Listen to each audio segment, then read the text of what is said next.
အားလုံးပဲမင်္ဂလာပါအတုံးအများဆုံးအင်္ဂလိပ်စာ EDN လေ့လာတဲ့သင်ခန်းစာကနေပြန်လည်ကြိုဆိုပါရစေဒီနေ့မှာတော့ under the weather ဆိုတဲ့အသုံးအနှုန်းကိုလေ့လာတော့မှာပဲဖြစ်ပါတယ်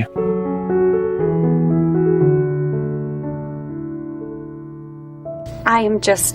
feeling under the weather. Mr. White is feeling a little under the weather this morning.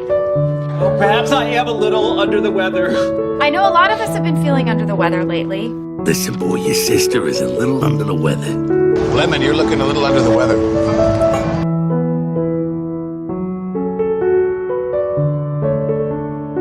under the weather ဆိုတဲ့စကားစုရဲ့အဓိပ္ပာယ်ကတော့နေမကောင်းတာဒါမှမဟုတ်ရင်နေထိုင်မကောင်းဘူးလို့ပြောချင်တာဖြစ်ပါတယ် under the weather ဆိုတဲ့စကားလုံးကဘာဖြစ်လို့အဲ့ဒီလိုဆိုလိုတယ်ဆိုတဲ့ဟာနဲ့ပတ်သက်ပြီးတော့အနေငယ်ပြောပြချင်ပါတယ်ဒီဖော်ပြချက်ကဘယ်ကနေလာလဲဆိုတာကတော့ဘယ်သူမှအတိအကျတော့မသိပါဘူးတချို့လူတွေကတော့ဒီအတုံးအနှုန်းက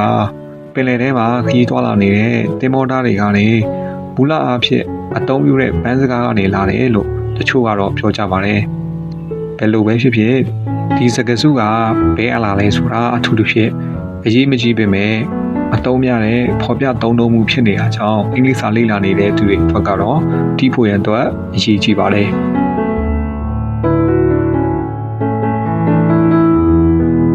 ဒီစကားလုံးကိုဘယ်အချိန်မှာအသုံးပြုလဲဆိုတော့ကျွန်တော်တို့ကဒီမကောင်းဖြစ်တဲ့အခါမှာအသုံးပြုပါတယ်ဒါပေမဲ့လည်းဒီဖော်ပြချက်ကိုသူတယောက်ကအရန်ကိုဖျားနာနေမယ်ဆိုရင်တော့အသုံးမပြုပါဘူး under the weather ဆိုတဲ့အသုံးအနှုန်းကိုသူတယောက်ကအေးမိတဲ့အခါဒါမှမဟုတ်ရင်ပြင်းထန်တဲ့ဖျားနာမှုမဟုတ်တဲ့အရာတချို့အတွက်ပို့ပြီးတော့အသုံးများပါတယ်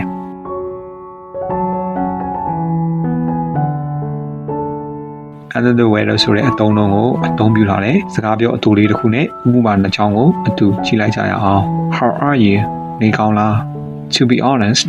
I'm a little under the weather today အမှန်အတိုင်းပြောရရင်ငါဒီနေ့နည်းနည်းနေမကောင်းမှုဖြစ်နေတယ်ဥပမာ I'm feeling a bit under the weather ငါနည်းနည်းနေမကောင်းမှုလို့ခံစားနေရတယ် I've been feeling under the weather this week ငါဒီတစ်ပတ်နေထိုင်မကောင်းဖြစ်နေတယ်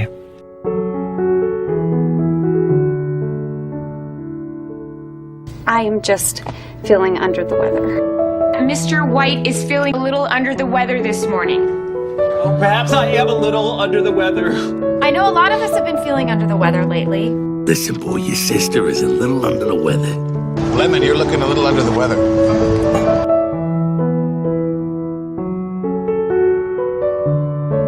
ဒီစကားစုကို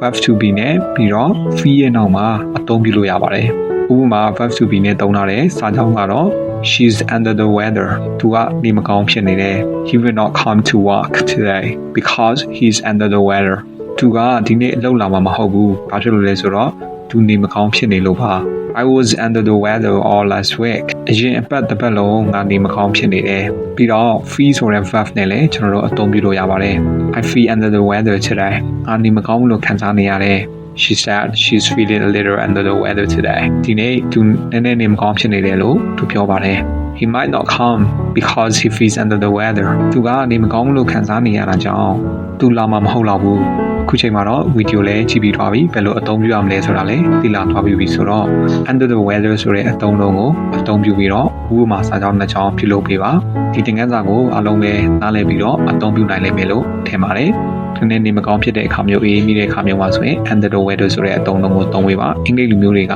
ဒီစကားလုံးကိုတာမန်အားဖြင့်စကားပြောတဲ့အခါမှာအသုံးပြုတတ်တာကြောင့်ပါအားလုံးပဲနောက်သင်ခန်းစာမှာပြန်တွေ့ပါမယ် goodbye ပါ